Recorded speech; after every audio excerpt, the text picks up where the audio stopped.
Now the NFC champions, the New York Giants. When the Giants ran onto the field in Pasadena for Super Bowl 21, it was the final leg in a season-long journey. We weren't just going to have a regular season, or we weren't going to have a season where we were just hoping to make it to the playoffs.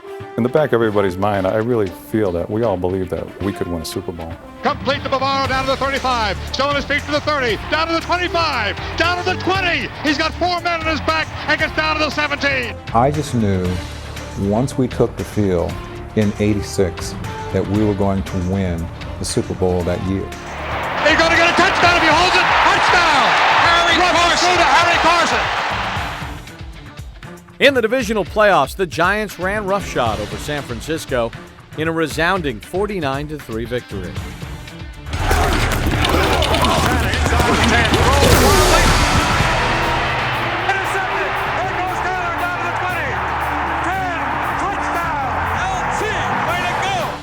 And the NFC Championship matchup against the Washington Redskins was a combination of terrible weather and tenacious defense. The sweet memories are 17-0 when we beat the Redskins the third time to go on to win the NFC Championship. Lobs it, complete touchdown. Lionel Manuel rolls of toilet paper, pieces of cutout program, newspaper, pouring down like a blizzard on Giant Stadium as the Giants and Bill Parcells and the coaching staff go crazy on the far sideline. And the Giants will be checking their reservation for Pasadena. When you win the championship, you know you're going to the Super Bowl. It's the greatest feeling in sports. 1956 was the last time the New York Giants won an NFL championship, a 47-7 drubbing of the Chicago Bears. 30 years later, as the Giants prepared for the hype of a modern-day Super Bowl, Coach Bill Parcells knew he would have no trouble getting his team ready for the biggest game of their lives. I don't have to motivate this team for this game. Are you kidding? This is the Super Bowl. If you can't get ready to play this game, you ought to take a hike. As Parcells watched his team take the field for Super Bowl 21, he knew he had prepared them well. In the first quarter, the Giants took a 7-3 lead on the strength of Phil Simms' arm. He fakes the handoff. Simms trying to throw, does. Touchdown, deep behind. But the Broncos responded on the strength of John Elway's legs to go up 10-7. Elway's going to run in. Touchdown. And late in the second quarter, Denver was knocking at the door once again. It's first and goal to go from the 1. We're down there on the goal line, and goal line was kind of the ultimate test of your manhood. This was pride for us. We'd been there before. I mean, this was a different game, but we'd been there before. That we had to keep our heads, we had to think about what they might run. We had to focus on the formation, what their strengths were. Elway knocked out of bounds at about the 3 by Lawrence Taylor, a loss of 1. As we made play after play, we just started, pounding one another. We can keep them out. Whatever we need to do to keep them out, we're going to do it. I think we were a good goal line defensive team. Again, we had a very good front. They had trouble running the ball inside. Right ahead and nothing is Will Height. He never got underway. Then they tried to run the toss play to get it outside and run away from Banks. Banks is able to run the play down from the backside and make it. 3rd and goal now, and they're still at the same place between the 2 and the 3. I remember lining up, and I said, I'm going to make this play, no matter where it goes. 10-7 Denver. They're threatening to score again. Winder taken down at the second. Banks, Carson, everyone in there. The linebackers reached around and stopped them. For me, it's just something extremely special because you bond when you're on a team. When you stop the Denver Broncos, 4 times within the 5-yard line. Carlos is no good. That's a bond that will never be broken. The goal line stand ignited the Giants' defense. And on the Broncos' next series, the Big Blue Wrecking Crew flexed its muscles once again. And this time it was in Denver's end zone. Under heat, safety, George Martin.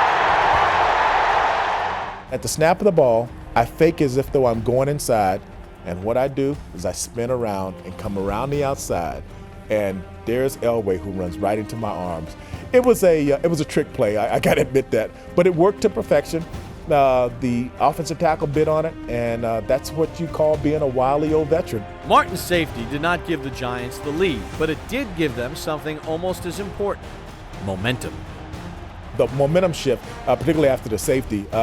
And I'll tell you, people don't realize this, but we had come from a cold weather climate, and we'd gone out to Pasadena, and the weather played a factor. We were used to the cold weather, taking 4 hours to warm up and thaw out. We were used to that. We got to the Pasadena, and if you remember the first half, it was hot. The sun was out, and we were actually snowmen melting.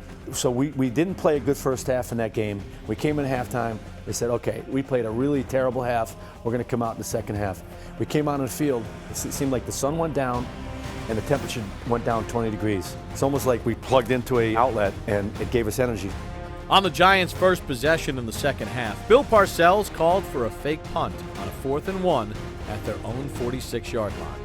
The element of surprise is a great advantage in battle. I'm going to do everything that I think gives us the best chance to win. After Jeff Rutledge got the first down, Parcells' next move was to take the reins off of his quarterback. And I said, let's go. Be daring. Take chances. Let's go. Let's go try to do this aggressively. With his coach's blessing, Sims led a second-half offensive explosion. Sims has the ball. Sims throws, end zone, the ball, touchdown! It was the go-ahead touchdown. Because, like I said, we were losing 10-9.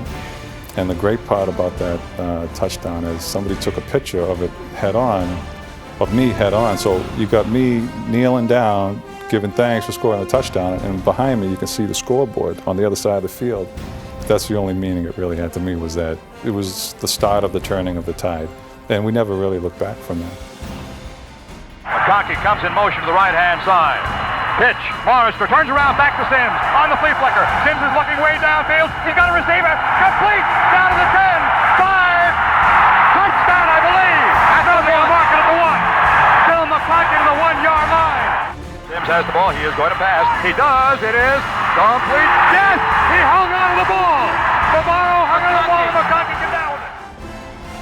The entire Giants offense was now firing on all cylinders as the game was winding down. Parcells rewarded one of his players with a rare Super Bowl opportunity.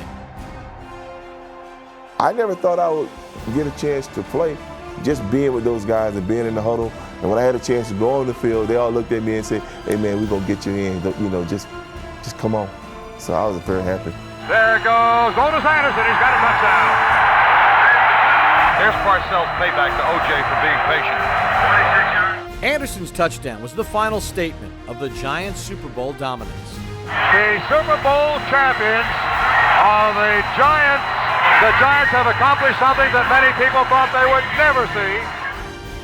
I'm going to go to Disney World. I'm going to go to Disneyland. I think when I came home, the next morning we woke up, and my wife and I, oh my God, we were, it was the greatest moments of our athletic career together. It was the best because we just sit there and go, oh my God, we won. Amongst all the jubilation, amongst all the elation, all the cheering, all of the fanfare, there's a moment of pause that you have within yourself when you realize that you reached that pinnacle. And you realize that all of those people in that stand who, over the years, the many years who've supported you, it almost was surreal. It almost was in slow motion. It was actually pretty funny, though. I was obviously young, and the game was over, and the locker room was, of course, pandemonium. It was an awesome scene.